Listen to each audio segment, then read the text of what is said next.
নমস্কার বন্ধুরা, জ্যোৎস্নার পাকশালায় আপনাদের সকলকে স্বাগত। আশা করি সকলেই ভালো আছেন। আজ আমি আপনাদেরকে দেখাবো ফুলকপি এবং বাঁধাকপির একসাথে একটি রেসিপি, আলু ফুলকপি বাঁধাকপি ভাজা। আলু ফুলকপি বাঁধাকপি ভাজা রেসিপির জন্য মিডিয়াম সাইজের একটা বাঁধাকপি, একটা বড় আলু এবং একটা ফুলকপিকে পরিমাণ মতো কেটে পরিষ্কার করে ধুয়ে নিয়েছি। এখন একটা গ্যাস ওভেন জেলে কড়াই বসিয়ে কড়াইটাকে গরম করে নিয়েছি। কড়াইটা গরম হয়ে গেলে পরিমাণ মতো সর্ষের তেল কড়ার চারিদিকে ছড়িয়ে দিয়ে তেলটাকে খুব ভালো করে গরম করে নিয়েছি। হাফ চামচ কালো জিরে এবং একটা কাঁচা চেরা লঙ্কা দিয়ে দেব। আপনারা এই সময় কাঁচা লঙ্কার পরিবর্তে শুকনো লঙ্কাও দিতে পারেন। কাঁচা লঙ্কা এবং কালো জিরেটা ভাজা হয়ে এসেছে। আলুটাকে একটু মোটা লম্বা করে কেটে রেখেছিলাম, সেই আলুটা দিয়ে দেব। ফুলকপিগুলোকে সামান্য নুন এবং গরম জল দিয়ে 10 মিনিট ভিজিয়ে জল ঝরিয়ে রেখেছিলাম, সেই ফুলকপিগুলো দিয়ে দেব। আলু এবং ফুলকপিগুলো দিয়ে দেওয়ার পরে পরিমাণ মতো নুন এবং হলুদের গুঁড়ো দিয়ে দেব। নুন এবং হলুদের গুঁড়োটা দিয়ে দেওয়ার পরে আলু এবং ফুলকপির সাথে খুব ভালো করে 2 থেকে 3 মিনিট নাড়াচাড়া করে ভেজে নেব। গ্যাসের ফ্লেম লোতে রেখে ঢাকা দিয়ে দেব 4 থেকে 5 মিনিটের জন্য, যাতে আলু এবং ফুলকপিটা একটু নরম হয়ে যায়। 5 মিনিট পর ঢাকা খুলে আলু এবং ফুলকপিটাকে আবারও একটু নাড়াচাড়া করে নেব। এই সময় বাঁধাকপিটাকে একটু মোটা লম্বা করে কেটে রেখেছিলাম, সেই কেটে ধুয়ে রাখা বাঁধাকপির টুকরোগুলো দিয়ে দেব। বাঁধাকপিটা কখনোই সরু করে কাটা চলবে না, সেক্ষেত্রে বাঁধাকপিটা নরম হয়ে যাবে, ভাজা যাবে না। বাঁধাকপিটা দিয়ে দেবার পরে পরিমাণ মতো নুন এবং হলুদের গুঁড়ো দিয়ে দেব। নুন এবং হলুদ গুঁড়োটাকে বাঁধাকপি এবং সব কিছুর সাথে খুব ভালো করে মিশিয়ে নেব।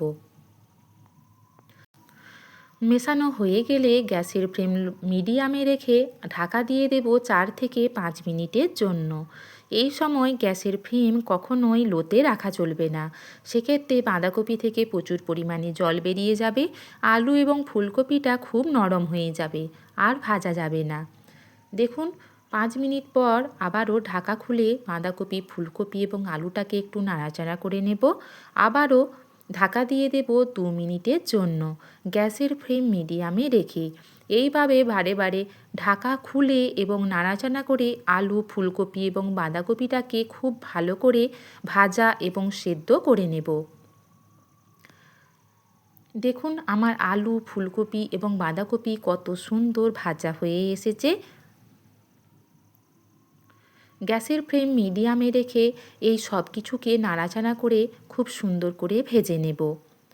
এই সময় একটা কাঁচা চেরা লঙ্কা দিয়ে দেব। আপনারা লাল লঙ্কার গুঁড়োও দিতে পারেন। লঙ্কাটা দিয়ে দেবার পরে সব কিছুর সাথে খুব ভালো করে মিশিয়ে আবারও নাড়াচাড়া করে ভেজে নেব। সব কিছু আমার প্রায় ভাজা হয়ে এসেছে। এই পর্যায়ে 1 চামচ পোস্ত দানা দিয়ে দেব। এই পোস্ত দানাটা দিলে আলু ফুলকপি বাঁধাকপি ভাজাটা খেতেও অসাধারণ লাগে। আলুটা আপনারা যদি পছন্দ না করেন সেক্ষেত্রে স্কিপও করতে পারেন। পোস্তদানা দিয়ে দেবার পরে সব কিছুর সাথে খুব ভালো করে মিশিয়ে নিলেই আমার ফুলকপি বাঁধাকপি ভাজা একদম তৈরি হয়ে যাবে। এটা দুপুরবেলা গরম ভাতে প্রথম ভাতে খেতেও অসাধারণ লাগে। এই ভাজাটা দিয়েই প্রায় অর্ধেকের বেশি ভাত খাওয়া হয়ে যায়। রুটির সাথে খেতেও অসাধারণ লাগে। পোস্তদানাটা দিয়ে দেবার পরে সব কিছুর সাথে খুব ভালো করে মিশিয়ে নিয়েছি। এখন একটি প্লেটে সার্ভ করব। যদি রেসিপিটা ভালো লেগে থাকে লাইক কমেন্ট শেয়ার করবেন। নতুন নতুন রেসিপি পেতে আমার চ্যানেলটি সাবস্ক্রাইব করার অনুরোধ জানালাম। পাশে থাকা বেল আইকনটি অবশ্যই প্রেস করবেন, যাতে নতুন নতুন রেসিপিগুলি আপনাদের কাছে সবার আগে পৌঁছে যায়। আমার রেসিপি দেখার জন্য আপনাদের সকলকে অসংখ্য ধন্যবাদ এবং অনেক ভালোবাসা।